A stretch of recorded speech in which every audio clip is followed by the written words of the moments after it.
Hey, it's Keith Lundholm here at New Vintage Automotive. I just wanted to cover some of our new products and our newest product, the under hood rubber. That's correct looking. Now,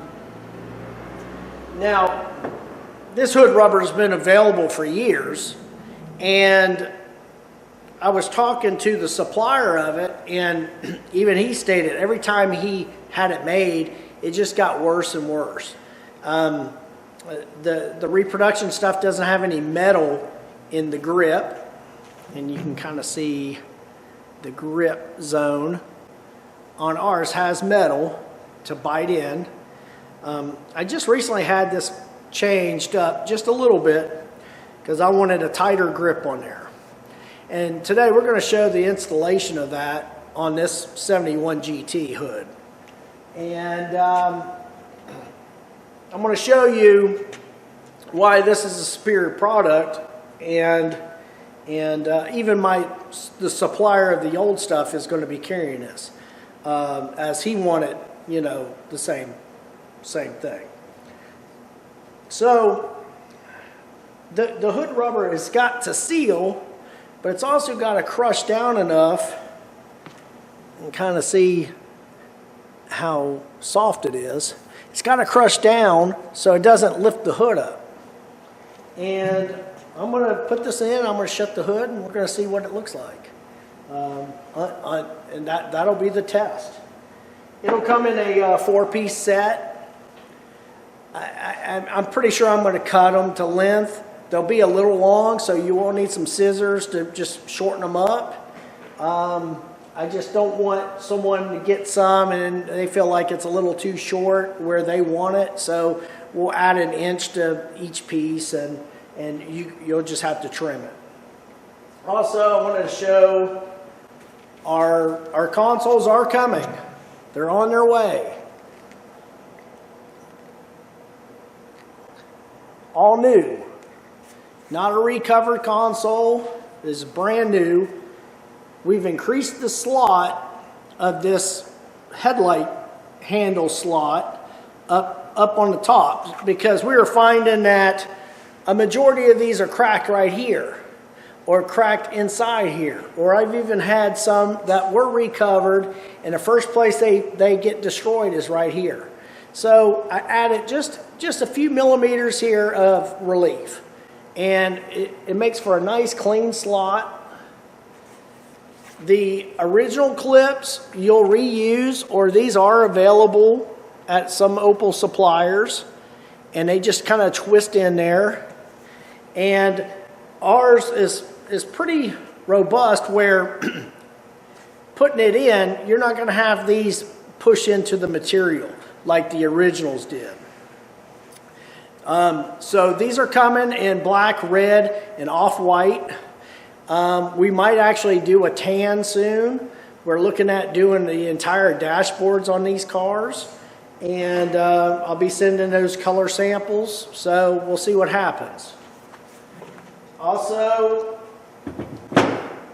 this is a prototype for fitting purposes, but these are the bezels that go in the later model consoles, and they clip in the shifter hole, just like so.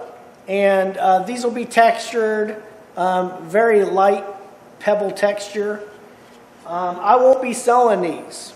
I will not be selling these. I'm just helping the manufacturer of these for Gil at Opel GT Source.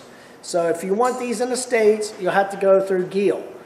If you want these in Europe, Splendid Parts and Salsobeek, OpelGTParts.com. You should be able to get these as well. Also, if you don't know by now, we had defroster vents made last year.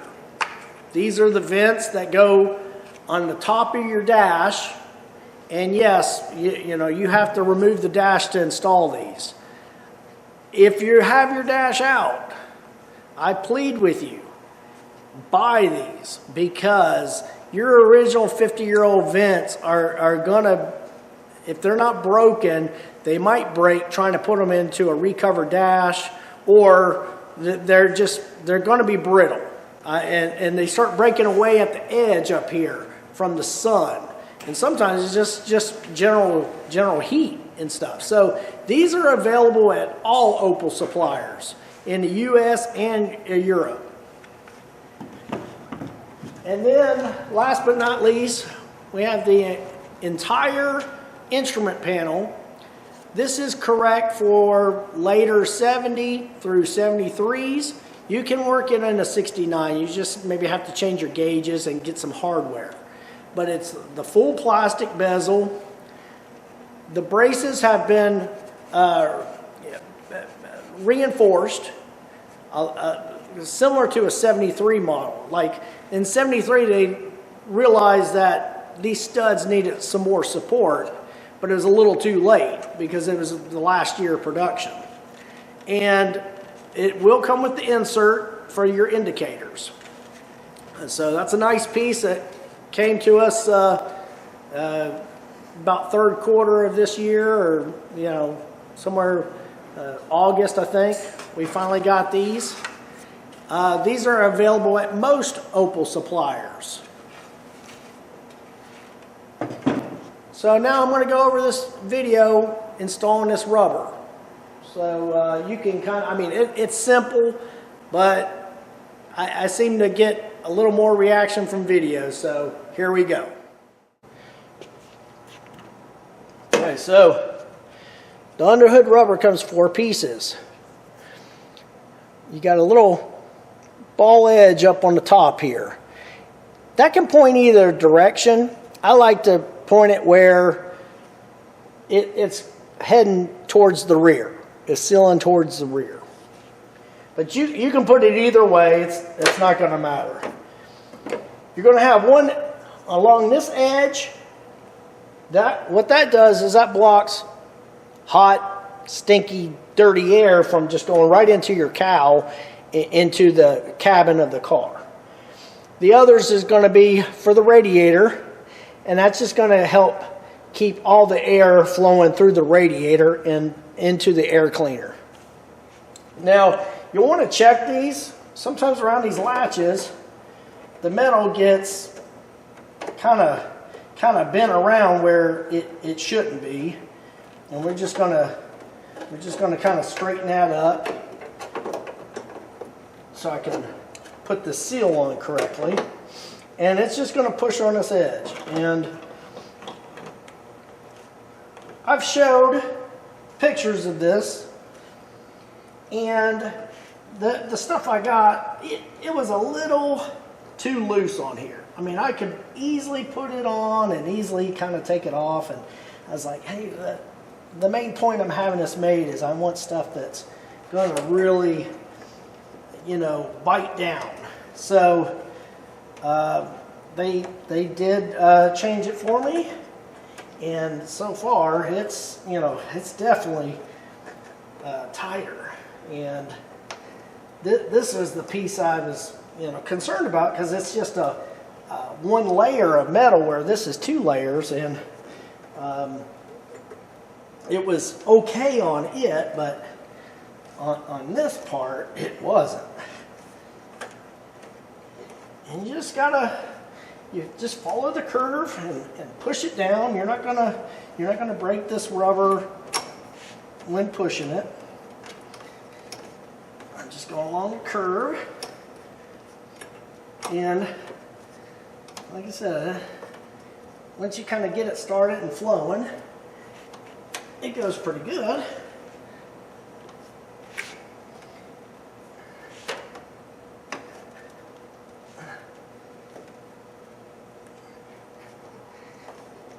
Getting around that curve. And then I'm going to run to the other side.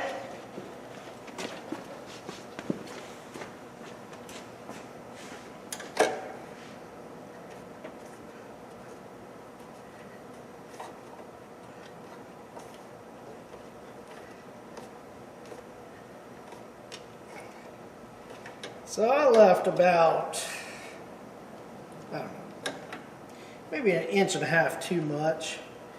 I'm just going to snip it with some good scissors and Place it down. You don't want it to come over the edge of the hood on either end, because your hood's got to be able to shut there. But you can, I mean, you could come out a little more there. That's about where the factory did it. And then the same with my center radiator piece. I'm gonna try to start on this end. I'll hurt myself.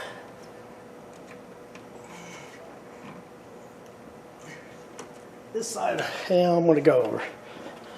Now this one will be tighter because I obviously have tightened it up. And this is a double-edged, double-layered piece of metal. But once you get it started, it should go.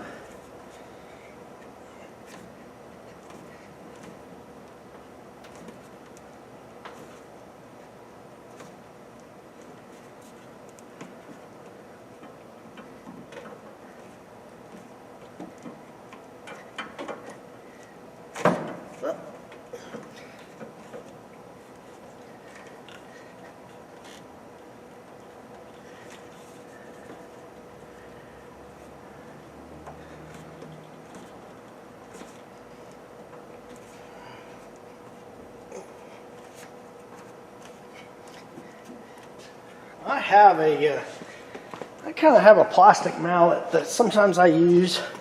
I'll kind of hit this kind of rubber to seat it.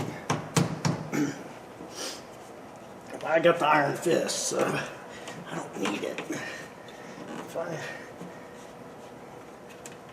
slow down here, I can get it. I'm gonna have about, I don't know, a ½ inch on this that I'm going to trim off.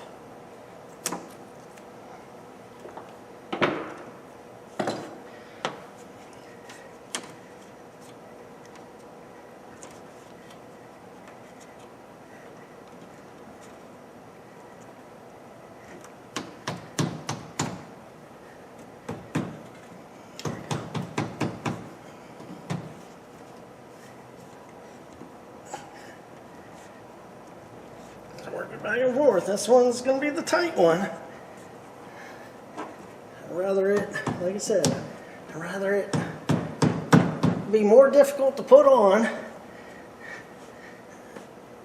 The original stuff, when it's new, it's really hard. It really bites in. This is, it's almost, like I said, I'm not going to complain. It could be considered a little too much, but I think I'm going to take it. Then you have these two little, we'll call them quarter pieces. And they go right on. And that's an original one there, and they had it pointed that way. It doesn't matter. See, pulling off the original, you know, they get, this one you can hear it crack, it's just brittle. Put this one over here, I guess you can't see me.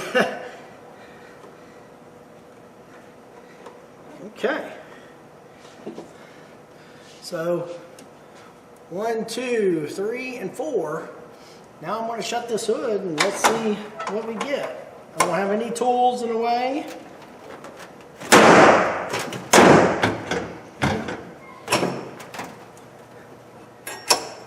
I have to adjust this latch. There we go. All right, it's good.